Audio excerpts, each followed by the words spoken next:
जय श्री राम, जय श्री राम, भारत माता की भारत माता की भारत माता की भारत माता की। आज हिंदी बाबू की जय। अभी ये भी बोलना है। हाँ जरूर जरूर जरूर। ऐसा है कि आप लोग किसी भी नाम से पुकार सकते हैं। कोई छिंदी बुलाएगा, कोई सुरेंद्र बुलाएगा, कोई भैया बुलाएगा, कोई बेटा बुलाएगा, आप लोगों का अधिकार है। सबसे पहले मैं जेके नगर वासियों से क्षमा मांगता हूं कि मैं विलंब से पहुंचा हूं आपके पास। रास्ते में हमारा ये कारवां शुरू हुआ डमरा कुलेरी से और वहां से होते होते काफी लेट हो गया।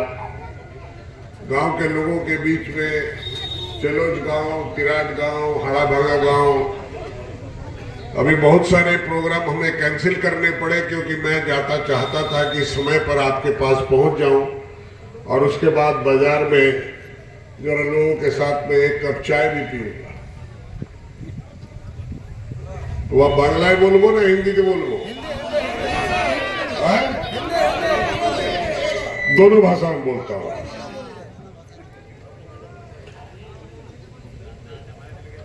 ऐसा है कि আমার জন্ম এই জেমারি ইউনিয়নের জেকে নগর টাউনশিপের মধ্যে হলো। আমার যেখানে জন্ম হয়েছিল সেই বাড়িটা নাই এখন। আপনাদের হয়তো মনে আছে কিনা, এই যে এটা পোস্ট অফিসের কাছে দাঁড়িয়ে আছি তো আমরা, আমার এই রাস্তা যেটা যায়, এই কোলেরি ম্যানেজারের বাড়ির সামনে থেকে রাস্তা যেটা যায় এটা গোলম্বার আছে। সোজা চলে গেলে স্কুলের দিকে চলে যায়, কিন্তু ওখান থেকে বাঁ দিকে ঘুরে গেলে আরেকটা গোলম্বার আছে। আর ওই গোলম্বার থেকে সোজা চলে গেলে ঠিক সামনে বাড়ি পড়তো C14 সি টাইপের কোয়ার্টার, 14 নম্বর বাড়ি। 14 নম্বর বাড়ি। আমার জন্ম হয়েছে 1951 সালে। 60-এর দশকে আমার বাবার প্রমোশন হলো যখন, তখন আমরা বাংলাতে চলে এলাম B9। সেটা ফুটবল গ্রাউন্ডের, যেটা নতুন ফুটবল গ্রাউন্ড, একটা বাড়ি ময়দান আছে আর একটা মাঝখানে একটা ফুটবল ময়দান আছে। তার পাশে যে স্কুলের রাস্তা যাচ্ছে ওখানে বাঁ দিকে একটা ইউরোপিয়ান বাংলো আছে, B9। ওখানে ছিলাম, সেটা শেষকালে। কিন্তু তার আগে আমার জন্ম ওখানে হয়। যখন আমার বাবা এখান থেকে চলে যান আসাম, আর আসাম থেকে যখন ফিরে আসেন তো C29 বাড়িটা আপনার মনে থাকবে যে সিকিউরিটি অফিসার নায়ার সাহেব ছিলেন, ওনার পাশে লেবার অফিসার পিডি গুপ্তা ছিলেন। পিডি গুপ্তার পাশের বাড়িটা C29 ছিল। সামনে বাড়ি ছিল আমাদের দেবাবুর, যেনার এখানে দোকানও ছিল বাজারে, তো তাদের বাড়ি ছিল। আমি এখানেই জন্ম নিয়ে এখানেই কামিন কল্যাণ কুটিতে লেখাপড়া করে बड़ो হয়েছি। अभी वर्तमान के लोगों को तो मालूम नहीं कि कोयला के कोलेरी में कामिने काम किया करती थी। पहले जेसीबी मशीन से ट्रक या वैगन लोड नहीं होता था।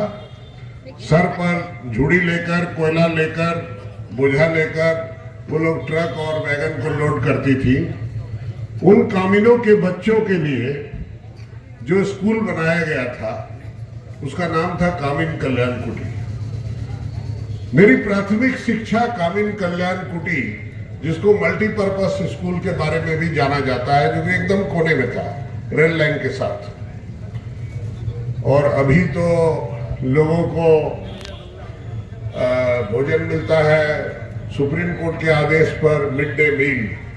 उस टाइम विदेश से पाउडर दूध आया करता था और उसी को गर्म पानी में घोल के वो लोग रे बसते थे ना रे তোর কি হলো আবার কোথায় যাবি বস বাংলায় বকতে হয় তো अस्सलाम वालेकुम एकदम पिद्दू के छोटे भाई है आप लोगों के साथी के छोटे भाई सबसे छोटा सरदार जी का सबसे छोटा बेटा और यहीं पर कामिन कल्याण कुटी को पढ़ने के बाद में मैं जवाहरमल जलानी स्कूल में पढ़ा, सेंट जोसेफ से पढ़ा, बीसी कॉलेज से मैंने ग्रेजुएशन किया और कलकत्ता विश्वविद्यालय चला गया मैं वकालत पढ़ने के लिए। और वकालत पढ़कर जब मैं लौटा तो उस वक्त कारखाना बंद हो गया था। हम लोगों का रहना यहाँ पर हमारे पिताजी की जीविका के लिए था, काहे कि यहाँ जो कमाई होती थी उसी से वो अपने परिवार का पालन पोषण करते थे। हम लोग 6 भाई थे, 6 भाई में सबसे छोटा हूँ। मैं जरा कम सामने आता था क्योंकि मैं सारा दिन छात्र राजनीति जेके नगर से बाहर करता था। जेके नगर में मेरी बहुत ज्यादा एक्टिविटी नहीं हुआ करती थी, पर समय का तकाजा ये हुआ एमन हलो जे कि जीविकार सन्धाने बाबा के एखान থেকে বিহার যেতে হলো। আর বিহারে গিয়ে আমাকেও যেহেতু ছোট ছেলে ছিলাম, কম বয়সে আমি বিয়ে করে ফেলেছিলাম, আমার দুটো সন্তান ছিল, দিয়ে আমিও বাবা মায়ের সঙ্গে পাটনা চলে গেলাম। আর পাটনা থেকে আমি 1986 সালে এমপি হয়ে যাই রাজ্যসভায়। 12 বছর বিহারের এমপি ছিলাম, তারপর 12 বছর আমি ঝাড়খণ্ডের এমপি ছিলাম। তারপর আমাকে দায়িত্ব দেওয়া হলো भारतीय जनता पार्टी वाइस प्रेसिडेंटेर, और वाइस प्रेसिडेंट बनने के बाद में मैं उत्तर पूर्व के जो 8 राज्य हैं उनका प्रभारी बना। और आज जो आप असम में, नागालैंड में, अरुणाचल में, मणिपुर में और मेघालय में भारतीय जनता पार्टी की सरकार देखते हैं, उसकी नींव मैंने रखी थी। मैंने वहां जाकर संगठन को मजबूत किया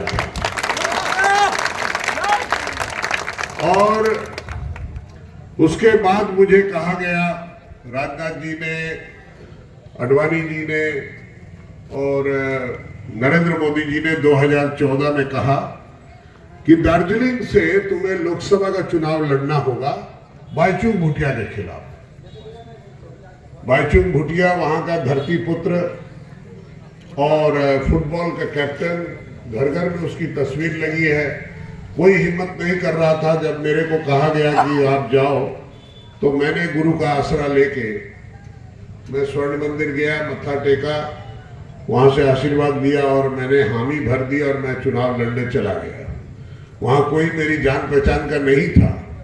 मैं अपने दोस्तों को ढूंढ नहीं सकता था, मैं अपने शुभचिंतकों को ढूंढ नहीं सकता था, किंतु गुरु की इतनी महिमा हुई, इतनी कृपा हुई कि मैं बाईचुंग भूटिया को 1,98,000 वोट से हराकर वहां से विजयी हुआ। तब वहां मांग उठने लगी क्या कि हमें पृथक राज्य चाहिए, गोरखा राज्य चाहिए, गोरखालैंड बनाना है।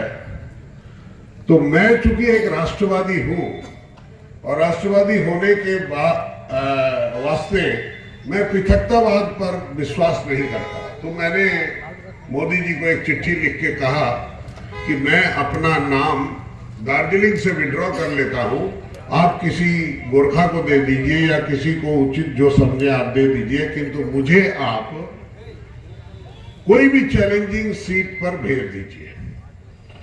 जो आप जीत नहीं सकते हैं वैसी सीट पर भेज दीजिए, मैं अपने गुरु की कृपा से उसको भी जीत कर लाऊंगा। तो मुझे दुर्गापुर भेजा गया।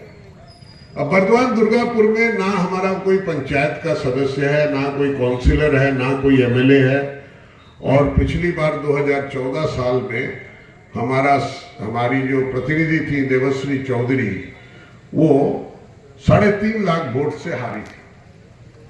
मैं वहां चुनाव लड़ने गया, ठीक अंतिम तारीख के 2 दिन पहले मेरा नाम घोषणा हुआ। मात्र 18 या 20 दिन मुझे मिले चुनाव लड़ने के लिए।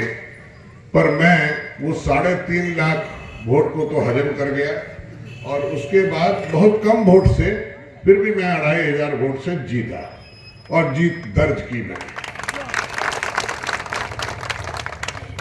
अब आसनसोल सीट, आप लोगों ने आसनसोल को बहुत आशीर्वाद दिया है और 2 बार जिताकर यहां से भेजा है।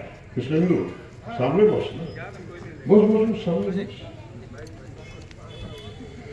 ये कृष्णेंदु मुखर्जी हैं हमारे राज्य के,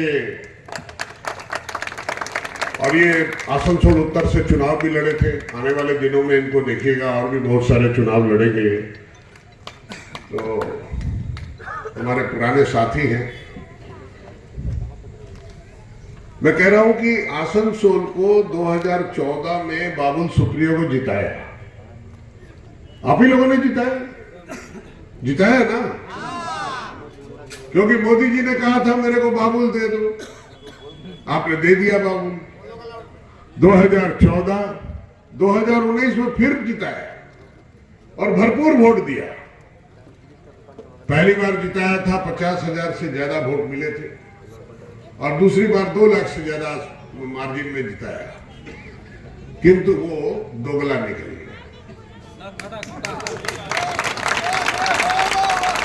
वो दोगला निकल गया और छोड़कर भाग गया, बिक गया। बिक जाने से क्या हुआ कि उसमें उपचुनाव हुआ। उपचुनाव नॉर्मली उपचुनाव जो होता है उसमें कोई केंद्र का नेता प्रचार के लिए नहीं आता है, कोई स्टार प्रचारक प्रचार के लिए नहीं आता है और उतनी मेहनत भी नहीं की जाती है क्योंकि वो सत्ता पक्ष हथिया लेता है। तो उपचुनाव को सत्ता पक्ष ने हथिया लिया। अब वो कह रहे हैं कि 3.5 लाख वोट से जीता हुआ।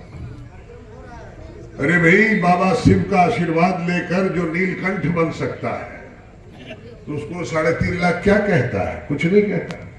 कहता है कुछ है? ऐसे पी जाएंगे 3.5 लाख को, ऐसे पी जाएंगे। जनता का समर्थन चाहिए और मैं जब से आया हूं 11 तारीख से मैं घूम रहा हूं।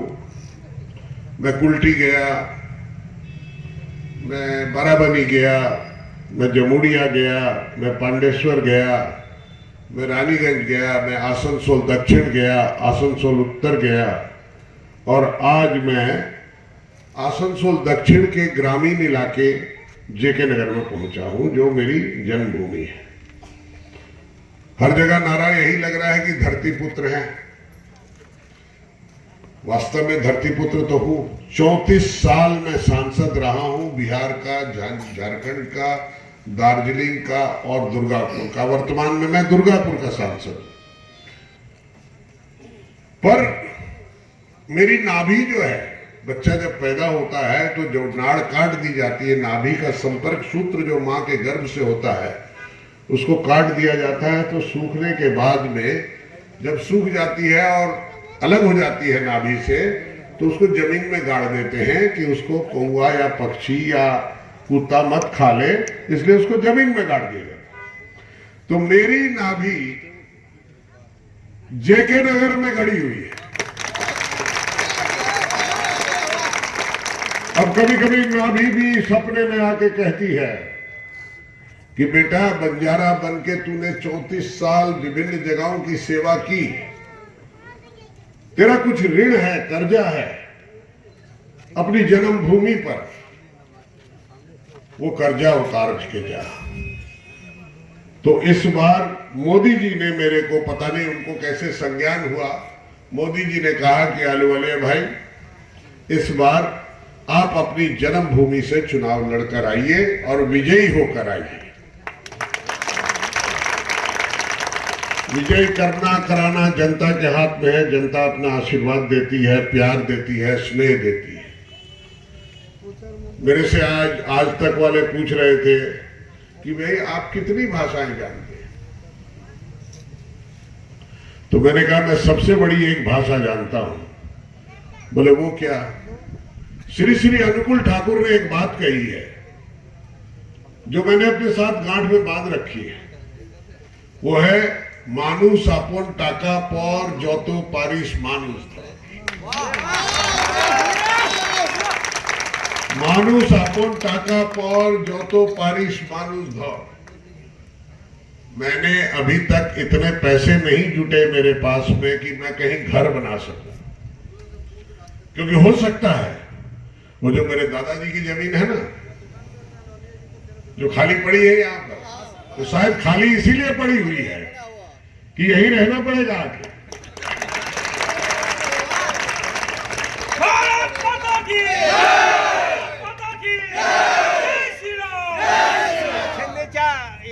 बालको वाला बात बताइए, जो आप चंद्रजीत यादव से मिले थे, जो ये बालको के बारे में जो आप नेशनलाइजेशन करा, इसके बारे में तो बोलिए कुछ। ठीक ठीक ठीक ठीक बता देंगे, सब कुछ बता सब लोग जानेंगे ना।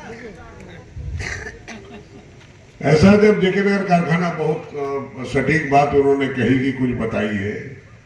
जेकेनगर कारखाना जब बंद हो गया तो बहुत सारी कोशिश हो रही थी, तो उस टाइम ये कारखाना माननीय मंत्री जो थे, स्टील एंड माइंस करके एक डिपार्टमेंट हुआ करता था, उसके मंत्री थे चंद्रजीत यादव जी। तो मैंने उनको यहाँ की जो समस्या थी उसको सामने रखते हुए यहाँ से एक प्रतिनिधि मंडल को भी ले जाकर मिलाया, और अंततः इसके रिवाइवल के लिए कोशिश हुई कि भाई इस कारखाने को पुनर्जीवित किया जाए। और पुनर्जीवित करने के लिए और कोई उपाय, क्योंकि जोगीलाल कमलापत सिंघानिया ने हाथ उठा लिए थे कि हम नहीं चलाएंगे, हम नहीं चलाएंगे, तो पुनर्जीवित करने के लिए इसको बालको के द्वारा राष्ट्रीयकरण करा दिया गया, मर्जर कर दिया गया। और इसीलिए आपने सुना होगा कि इसका नाम विधाननगर पड़ गया, विधान बाग बना दिया गया और विधान बाग यूनिट कर दिया गया। उसके बाद जो टेक्नोलॉजी थी वो वर्ल्ड वॉर 2 की टेक्नोलॉजी थी। अभी उसके बाद बहुत सारी टेक्नोलॉजी नई आ गई है, जो एल्यूमिनियम कारखाने हैं जिन्होंने अपने एल्यूमिनियम कारखानों को मॉडर्नाइज किया है, चाहे वो इंडियन एल्यूमिनियम हो एलिपेकी, चाहे वो मद्रास एल्यूमिनियम हो मद्रास की, चाहे वो हो हिंदुस्तान एल्यूमिनियम मिर्जापुर की हो, इन लोगों ने, या नाल्को एल्यूमिनियम हो या बाल्को एल्यूमिनियम हो, वहां पर बहुत सा संशोधन कर दिया गया है, बहुत सारा मॉडर्नाइजेशन किया गया है कि जो हमारे यहाँ प्लांट चलते थे वैसे ऑब्सलीट प्लांटों की जरूरत नहीं है। तो इन्होंने कहा कि यहाँ के जो प्रॉपर्टी प्लांट है, प्रॉपर्टी या फैब्रिकेशन यूनिट है, जो आपका रोलिंग मिल है, आपका एक्सट्रूजन प्लांट है, आपका फाइल प्लांट है, आपका केबल प्लांट है, और भी 2-4 प्लांट अलग से लगा के वहां से एल्यूमिनियम का इनगट लाकर इसको यहाँ ये माल बनेगा, इसकी तैयारी की गई। पता नहीं उसके बाद क्या हुआ, मेरे को नहीं पता है उसका, क्योंकि मेरे साथ संपर्क टूट गया। और अब जब मैं आसनसोल के चुनाव में आया हूं तो मेरा ध्यान आकर्षित किया गया है बहुत सारी चीजों पर। उन चीजों को मैंने कहा है कि भाई ठीक है, चुनाव एक बार खत्म हो जाए तो मैं जरूर इन चीजों को, इन विषयों को प्रधानमंत्री तक पहुंचाऊंगा कि इस इलाके का रिवाइवल हो सके। कहे कि ये आज का कारखाना नहीं है, ये यहाँ पर कारखाना तब का है कि जब बड़े बड़े राजा महाराजा लोग सोने के बर्तनों में, चांदी के बर्तनों में खाना खाया करते थे। उस टाइम स्टेनलेस स्टील नहीं आया, तो उस वक्त एल्यूमिनियम कॉर्पोरेशन ऑफ इंडिया में एल्यूमिनियम के बर्तन भी बनते थे, जो कि मध्यवित्त परिवार के लिए और निम्न वित्त परिवार के लिए एक खाना पीना करने का एक सरंजाम था। क्योंकि कांसा का बर्तन, पीतल का बर्तन, चांदी का बर्तन और सोने का बर्तन साधारण आदमी नहीं खरीद सकता है। और उस टाइम स्टेनलेस स्टील नहीं आया था, प्लास्टिक नहीं था, एनामेल था, नीले रंग की किनारी हुआ करती थी और टिन के ऊपर में एनामेलिंग किया होता था, वो हुआ करता था। उसको त्याग के एल्यूमिनियम के बर्तन आए, एल्यूमिनियम की कढ़ाई आई, एल्यूमिनियम की हांडी आई, एल्यूमिनियम के पतीले आए, एल्यूमिनियम के कटोरे आए, गिलास आए, सब कुछ आया, चम्मच आए, कांटा आया, सब कुछ आया एल्यूमिनियम का। पर अंततः एल्यूमिनियम को भी खत्म कर दिया स्टेनलेस स्टील जब आ गया। जब सैलम स्टील प्लांट में स्टेनलेस स्टील पैदा किया जो कि दाग नहीं लगता, क्योंकि एल्यूमिनियम के बर्तनों की भी चोरी होती थी बहुत। क्यों चोरी होती थी? क्योंकि तुरंत गला लेते थे लोग उसको। पीतल के बर्तन की भी चोरी होती थी, कांसा के बर्तन की भी चोरी होती थी, क्योंकि उसको भी गला लेते थे। तो इसीलिए स्टेनलेस स्टील आ गया कि उसको कोई गला नहीं सकता और वो बिकाऊ नहीं है। इसीलिए खैर इन समस्याओं का समाधान करने के लिए आपको चाहिए एक प्रतिनिधि, और वो प्रतिनिधि कैसा हो जो आपकी आवाज को दिल्ली में जाकर बुलंद कर सके। एक तरफ बंबईया सिनेमा वाले हैं और दूसरे तरफ आपका अपना घर का बेटा है। चुनना आपने है, फैसला आपने करना है। मैं तो खाली गुजारिश कर सकता हूं कि मैं आपसे वोट मांगने आया हूं और आपने दोनों हाथ उठाकर मेरे को वरदान देना है, मौका देना है कि मैं वाकई अपनी नाभि का ऋण उतार सकूं और यहां के लिए कुछ कर सकूं। यही कहता हूं। आज माताजी नहीं है, मेरे पिताजी नहीं है, अगर उनको पता लगता कि मैं जेके नगर भी गया हूं तो वो भी साथ आते। उनकी भी बहुत सारी स्मृतियां यहां पर हैं, वो लोग हैं नहीं। 84 में मदर चली गई, माताजी का देहांत हो गया। 99 में पिताजी का देहांत हो गया। बड़े भाई साहब का देहांत, सजले भैया का देहांत 2015 में हो गया और बड़े भैया का देहांत कोरोना में हो गया। तो परिवार में हम लोग अभी 4 भाई हैं। बहन थी छोटी सबसे, वो भी अमेरिका चली गई थी, वहां उसका भी देहांत हो गया। और अब हम 4 भाई हैं। 4 भाई में भी मैं सबसे छोटा हूं। मैं चूंकि राजनीति में हूं, वो लोग व्यवसाय करते हैं, मैं व्यवसाय नहीं करता। मैं राजनीति में हूं, जनता की सेवा में लगा रहता हूं, लोगों का काम करता हूं, क्योंकि मोटो मेरा वही है, मानुष आपन टाका पौर जो तो पारिस मानुष था। और मेरे पास में कभी भी कोई मदद करने या अपनी गुहार लेकर आता है तो मैं कभी उसकी जात नहीं पूछता, धर्म नहीं पूछता, किस मजहब को या किस पार्टी को बिलोंग करता है। आम नेता लोग क्या करते हैं, চিঠিটা নিয়ে এসেছিস, লোকাল মেম্বার তোকে লোকাল কমিটি মেম্বার চিঠি দিয়ে দিবি, না পেলে হয় না। আমি জিজ্ঞেসই করি না, আমি একটা মানুষের কষ্ট দেখে তাকে সাহায্য করি,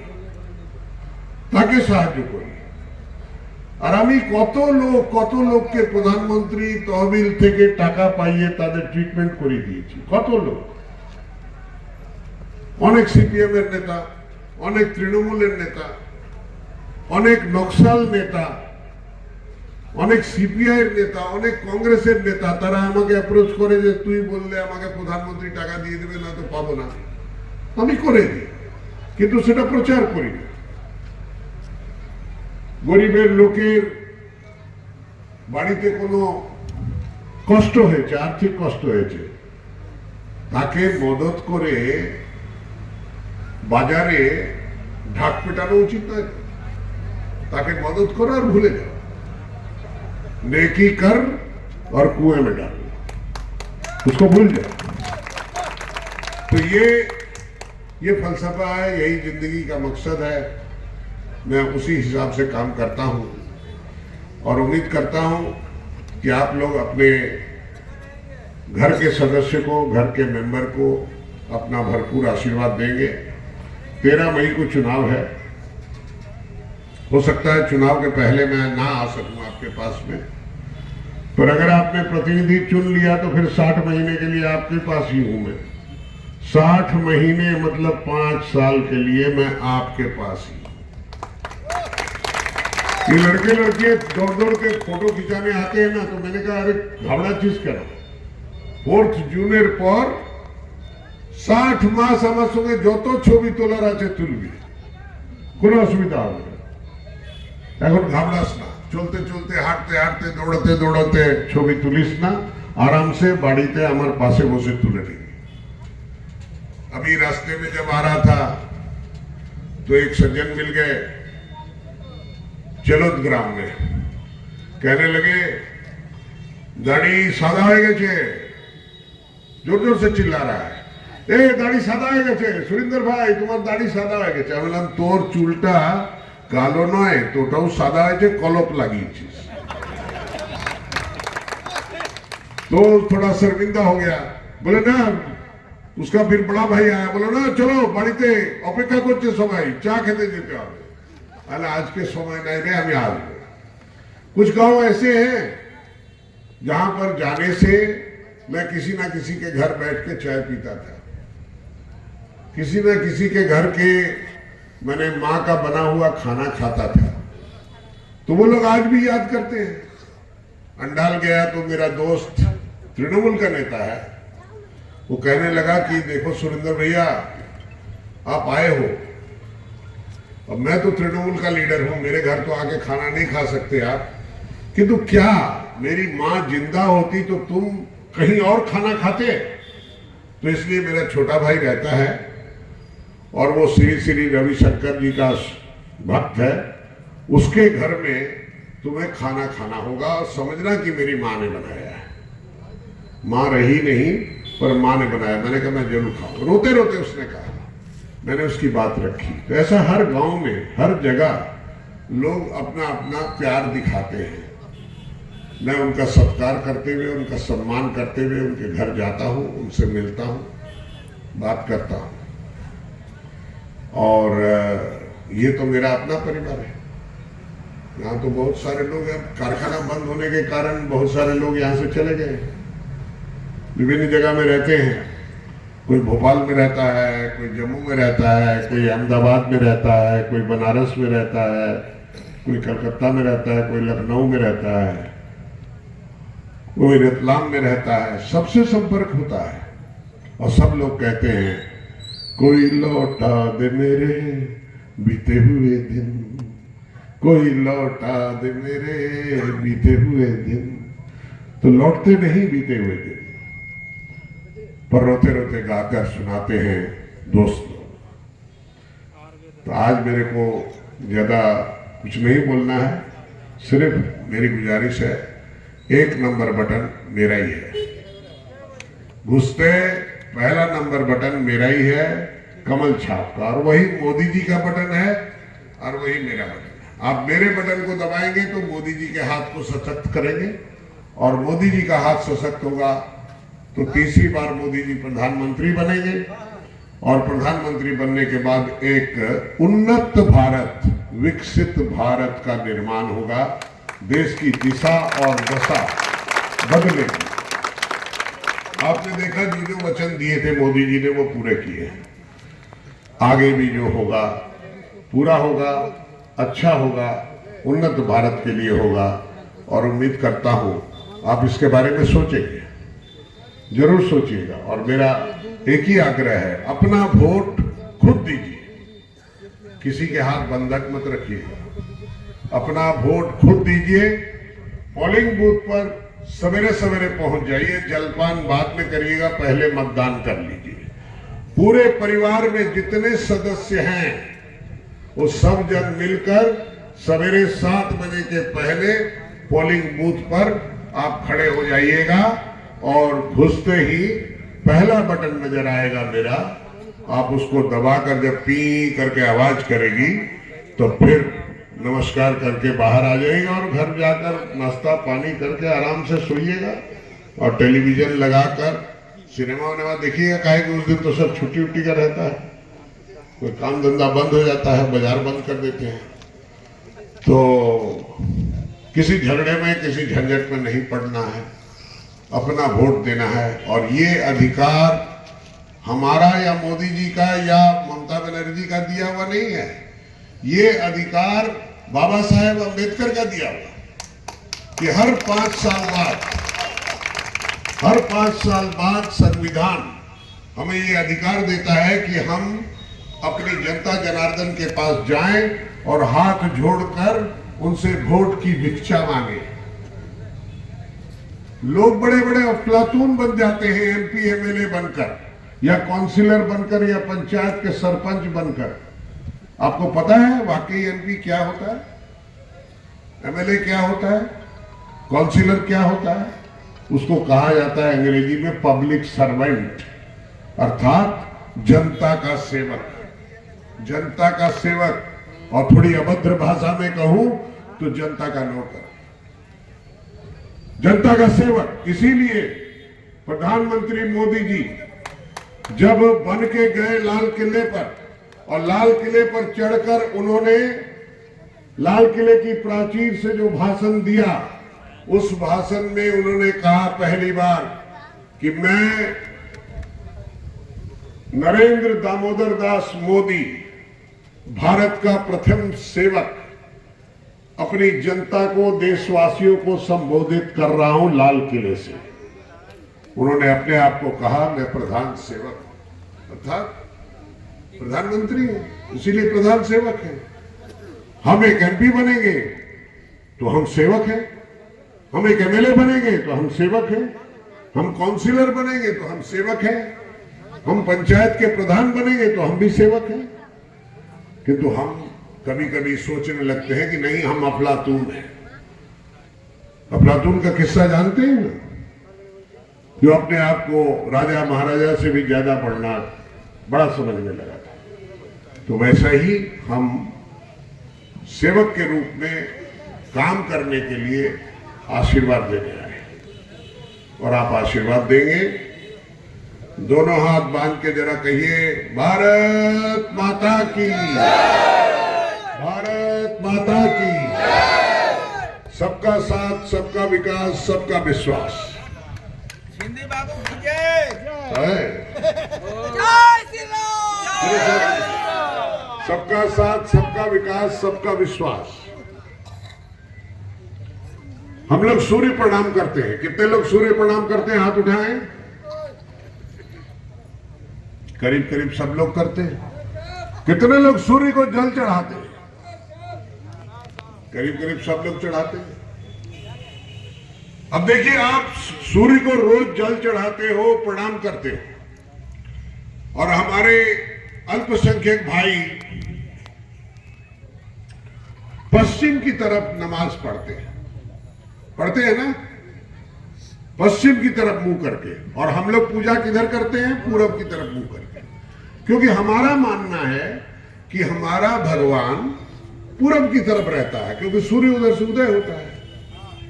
उनका मानना है कि उनका खुदा और खुदा का घर पश्चिम में है, तो इसलिए वो जो भी इबादत करते हैं और नमाज पढ़ते हैं वो पश्चिम के लिए। अपराध नहीं है, ये नियम है।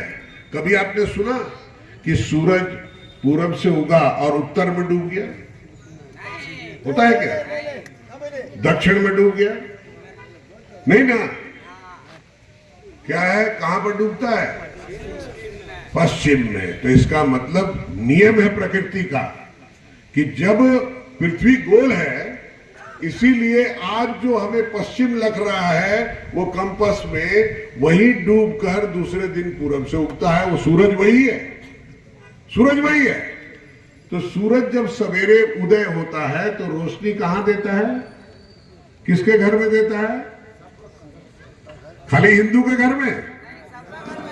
सबके घर में। जब बारिश होती है तो कहां कहां होती है? सबके खेतों में। वो हिंदू, मुसलमान, सिख, ईसाई, पारसी, बुद्धिस्ट या जैनी का विभेद नहीं करती। सूरज भी रोशनी देता है, और घूम घूम के, कभी दक्षिणायन के टाइम में दक्षिण की तरफ से घूम के पश्चिम की तरफ जाता है। आप अगर खिड़की दरवाजे बंद रखोगे तो रोशनी अंदर नहीं आएगी, किंतु खिड़की दरवाजे खोल दोगे तो रोशनी आएगी ना, उजाला होगा ना। मोदी जी यही बात कहते हैं, विकास का रथ दरवाजे खोलोगे, खिड़कियां खोलोगे तभी पहुंचेगा, अन्यथा नहीं पहुंच सकेगा। पहुंच सकता है क्या? दरवाजे खोलने पड़ेंगे उसके लिए। मन के दरवाजे विशाल बनाने पड़ेंगे। मोदी जी की योजना है, लागू नहीं होगी बंगाल में, यही है ना। आज की डेट में। ये मोदी जी की योजना है, इसको लागू नहीं करना है। आयुष्मान भारत, आयुष्मान भारत में ये हेल्थ कार्ड है, ये बन जाने से आप भारत के किसी भी कोने पर जाकर आप अपना मुफ्त इलाज करा सकते हो। बंगाल सरकार ने पहले उस पर दस्तखत किए और बाद में मुकर गए और स्वास्थ्य साथी बना दिया। जो गरीब आदमी है उसका बंगाल में तो इलाज हो जाता है, किंतु अगर बंगाल से बाहर उसको बंबई जाना पड़े कैंसर का ट्रीटमेंट कराने के लिए, या हार्ट का ट्रीटमेंट कराने के लिए बेंगलोर जाना पड़े, या चेन्नई जाना पड़े, या वेल्लोर जाना पड़े, तो वहां उसको अपनी टेट से पैसे निकाल के देने पड़ते हैं। अर्थात उसके घर का जो सोना गहना रुपया पैसा जमा किया हुआ जो भी पूंजी है वो सब खत्म हो जाती है, और बाद में गाय भैंस बछड़ा मुर्गी मुर्गा बत्तख भेड़ सब बिक्री हो जाती है, तब भी नहीं बचता। तो आयुष्मान भारत जरूरी था या स्वास्थ्य साथी? आयुष्मान भारत।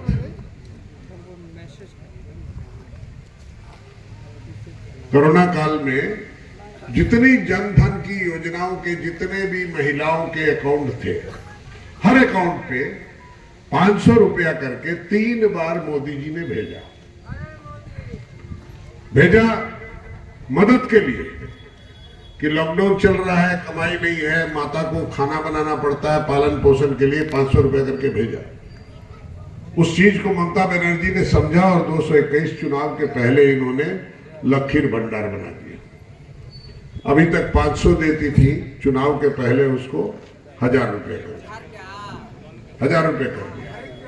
किंतु संदेश खाली में जब घटना घटी, जहां किसी की बहन, किसी की जवान बहन, जवान बेटी, जवान बहू को उठा के ले गए और उसका यौन शोषण करते रहे, और उसके बाद प्रतिवेशी मुल्क में जाकर उसकी सरेआम बिक्री कर दिए, तो ये आवाज वहां की महिलाओं ने उठाई कि हमारे साथ, हमारी बहू बेटियों के साथ ऐसा हो रहा है। तो उनको बुलाकर पहले तो धमकाया, फिर कहा, कैसे धमकाया?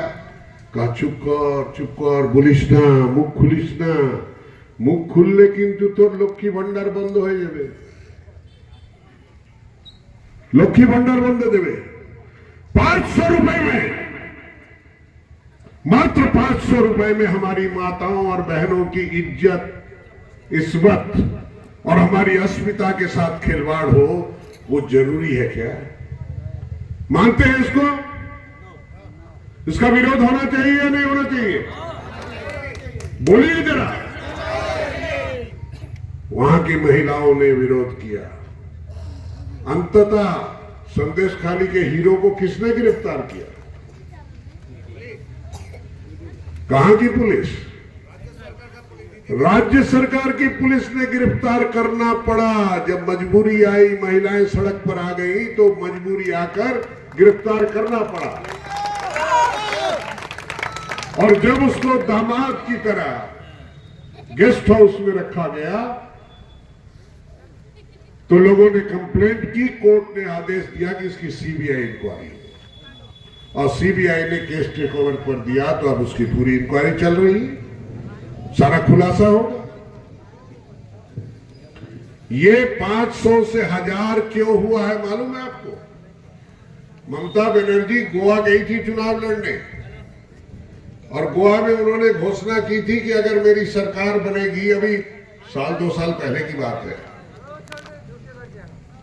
कि अगर मेरी सरकार बनी यहां पर, तो मैं 5000 रुपया हर महिला को दूंगी। 5000 रुपया। गोवा में 5000 और बंगाल में 500। ये क्या मापदंड है भाई? ये ऐसा मापदंड क्यों है? मैं नहीं बोल रहा, आपके पास में स्मार्टफोन है, गूगल कर लीजिए कि ममता बनर्जी ने गोवा में महिलाओं को कितने हजार रुपए देने का वादा किया, निकल आएगा कि टीएमसी ने क्या वादा किया था। और ये 1000 रुपए क्यों किया कि जब उनको लगा कि शिवराज सिंह चौहान लाडली बहना की योजना चला रहे हैं मध्य प्रदेश में और वहां 3000 रुपए दे रहे हैं, तो इन्होंने 500 से 1200 किया।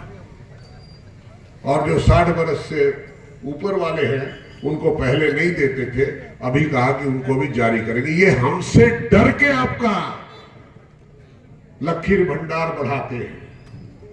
अगर ये जीत गए तो जान लीजिए वो 1200 फिर 500 हो जाएगा और हो सकता है बंद हो जाएगा। और अगर हार गए तो लिख लो, अगर ये टीएमसी हारी यहां पर तो इन्होंने लखी भंडार को 3000 करना है मोदी से डर के। मोदी से डर के, क्योंकि इसको पता है कि मोदी अगर आएगा तो मुमकिन है कि 3000 रुपया हो जाएगा। तो इसीलिए डर से घोषणा करें, तो इसको डरा के रखो। इस खुशफहमी में मत रहना कि इनकी मदद करने से हमें ये मिलेगा वो मिलेगा। पंचायत का चुनाव लूट लिया, विधानसभा लूट लिया, लोकसभा लूटना कठिन है, कठिन है।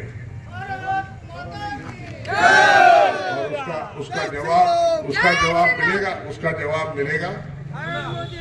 अभी वर्तमान में 307 सीटें हमारे पास है लोकसभा की, जो हमारी 17वीं लोकसभा है जिसमें मैं सांसद हूं।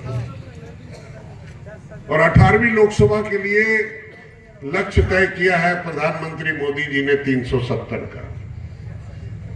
भारतीय जनता पार्टी अकेला 370 सीटें जीतेगी और पूरे गठबंधन को मिलाकर 400 पार करेगी। यह है क्योंकि 272 सीटें जब तक नहीं जीतते आप, तब तक आपकी सरकार नहीं बनती। अब ये टीएमसी वाले लोग खुशफहमी में घूम रहे हैं, इन्होंने कांग्रेस से झगड़ा कर लिया, इन्होंने सीपीएम से झगड़ा कर लिया। अरे 42 की सीटें हैं, 42 की 42 जीत भी जाओ तो क्या तुम्हारा प्रधानमंत्री बनता है? तो हमें लोकसभा के चुनाव के माध्यम से प्रधानमंत्री चाहिए या राज्य का मुख्यमंत्री चाहिए, उसका फैसला आपने करना है। आपको प्रधानमंत्री चाहिए ना, मोदी चाहिए ना? एक बार कह के बताओ, मोदी मोदी मोदी मोदी मोदी। तो अगर हर हर मोदी घर घर मोदी करना है, जो गरीब लोगों का कष्ट समझता है, गरीब की तकलीफ समझता है, उसकी माँ, उनकी माँ घर में चौका चूल्हा किया करती थी, लोगों के घर पे बर्तन धोया करती थी, कपड़े धोती थी, पोछा मारती थी, और उन्होंने उसको पालन पोषण करके बनाया है। वो गरीब का दर्द समझता है। तो जब गरीब कल्याण की योजनाएं पास करता है, अब कहा है ना कि 2029 तक हम फ्री राशन देंगे, दे रहा है कि नहीं दे रहा है? गारंटी दिया है, गारंटी दिया, मोदी गारंटी दिया 2029 तक, 2029 तक देगा। मोदी गारंटी दिया। क्यों?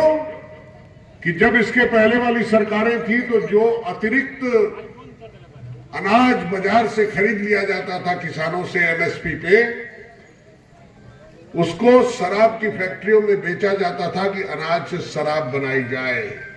मोदी जी के ध्यान में ये बात आई कि शराब बनाने की फैक्ट्री को अनाज नहीं बिकेगा, वो अनाज अगर बेचना ही है, अगर भेजना ही है, तो हमारे मुल्क की गरीब लोगों को फ्री राशन देना होगा। वही राशन आपको मिल रहा है। ये ठीक है या नहीं ठीक है?